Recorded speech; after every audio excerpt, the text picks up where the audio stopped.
arc-en-ciel et iris vous donnent le sourire. On poursuit notre émission 5 colonnes à la une. Notre invité cette semaine s'appelle Patrick Victor. Il est directeur de l'ONG Portes Ouvertes. Alors, on le rappelle, l'ONG Portes Ouvertes intervient pour aider les chrétiens qui vivent des situations de persécution. Et ce chiffre qui fait froid dans le dos et qu'on rappelle tous les jours, et on va le rappeler tous les jours cette semaine, 340 millions de chrétiens sont fortement persécutés et discriminés dans le monde. Donc un chiffre qui fait tout bonnement froid dans le dos. Donc on le disait, Portes Ouvertes, cette ONG essaye d'œuvrer à sensibiliser en France par rapport à ces situations qui sont vécues dans le monde entier, essaye également de mobiliser les croyants pour prier tout simplement pour ces personnes qui vivent des souffrances. Et bien sûr, la troisième action, c'est des projets très concrets qui sont menés par Portes Ouvertes sur le terrain. Alors, il y a de très nombreux projets, et ça je le sais, et là il faut aller sur portesouvertes.fr si vous voulez en savoir plus, mais peut-être, Patrick Victor, est-ce qu'on peut avoir un petit aperçu de quelques projets qui sont menés, peut-être des projets qui sont menés actuellement par Portes Ouvertes? Oui, je peux donner l'exemple d'un projet que nous lançons ici au mois d'avril et qui est en fait une aide à 900 enfants égyptiens, des petits-enfants qui sont malheureusement persécutés dès l'enfance dans leurs écoles et qui n'ont pas toujours un bon enseignement. Et donc, nous avons un projet que nous lançons ce mois d'avril, dans lequel vous pouvez vous engager. Derrière moi, il y a un poster que nous appelons les challenges, les défis, que vous pouvez relever. Vous pouvez vous-même créer votre propre défi, ou en tout cas que ce soit un défi sportif ou un défi artistique, donc un défi personnel, ou si vous voulez venir courir avec d'autres personnes de Portes Ouvertes au mois de juin. Il y a différents événements en France et en Belgique. Et le but de cette opération, c'est de collecter des fonds pour soutenir ces 900 enfants égyptiens, pour les aider à avoir une meilleure éducation et pour également aider tous leurs professeurs pour développer des cours et un parcours scolaire qui leur permettra de briller dans la société. Du coup, c'est vrai que j'imagine que pour beaucoup de personnes, immédiatement, ils sont touchés par cette dynamique de personnes persécutées de par le monde. Et c'est vrai que peut-être ces personnes ne savent pas comment s'engager, comment concrètement. Et là, du coup, j'imagine que ça permet de rendre concret des engagements, ces challenges sportifs. Oui, là, c'est un acte concret. Vous faites, soit vous participez à cette course et vous serez dans un groupe. C'est très, très sympa. Et toutes les dates se trouvent sur notre site web. Par contre, vous pouvez aussi vous pouvez aussi mener un défi personnel. L'année dernière, nous avions une personne qui a fait un très beau dessin. C'était la carte du monde. Et à chaque fois qu'elle recevait X centimes, elle faisait un point sur cette carte. Et donc, elle construisait petit à petit la map monde avec des points. Et le résultat est très joli. Elle a pu collecter plus de 300 € pour ce défi que nous avions à l'époque versé aux enfants en Colombie.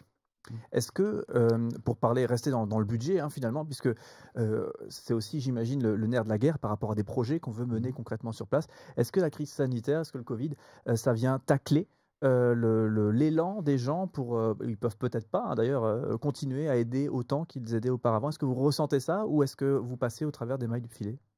Alors, l'année dernière, 2020, a été une année vraiment très spéciale et on le vit encore aujourd'hui. Malheureusement en France, en Europe et partout dans le monde. Et ce qui s'est passé malheureusement sur le terrain, c'est que les chrétiens ont encore été plus persécutés à cause du Covid.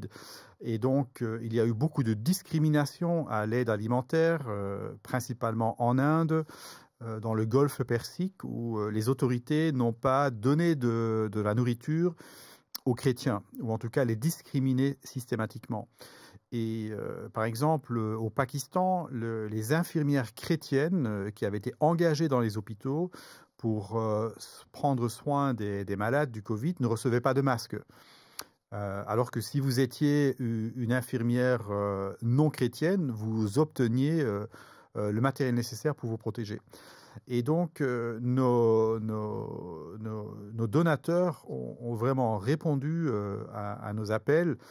et ont continué à prier pour l'Église persécutée. Et nous avons eu une année 2020 où les dons n'ont pas diminué par rapport à l'année précédente. Et donc, nous avons pu continuer à soutenir l'Église persécutée malgré le Covid. Alors, toujours une dernière question concernant le terrain cette fois-ci. On l'évoquait hors antenne. Vous allez en juillet, a priori, j'imagine, sauf problème contexte sanitaire, un déplacement. Je ne sais pas si on peut dire d'ailleurs le pays dans lequel vous vous rendez. Oui, c'est un pays au Moyen-Orient, oui. Voilà. Donc, puisqu'effectivement, il y a beaucoup de secrets qui entourent vos actions, puisque c'est des actions qui peuvent être dangereuses.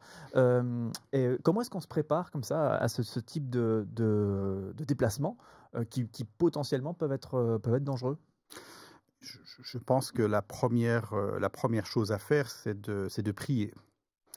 Et de prier avec beaucoup de conviction et de se préparer aussi mentalement, de se préparer aussi pratiquement et de se dire qu'il y aura sans doute des problèmes avant mon départ et qu'il faut l'anticiper et qu'il faut même l'accepter.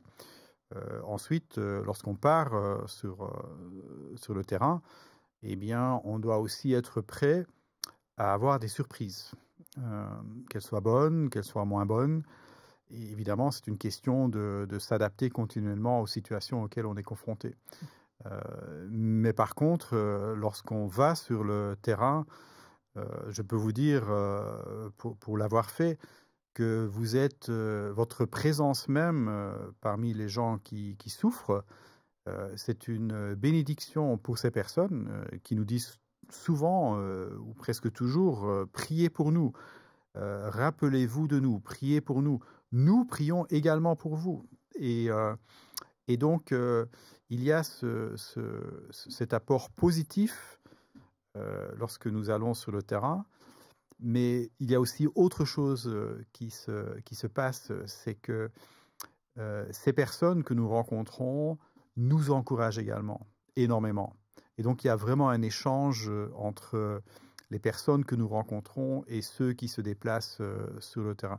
Évidemment, c'est aussi l'occasion de voir les projets, de voir nos partenaires sur place, de discuter avec eux, de comprendre quels sont leurs défis.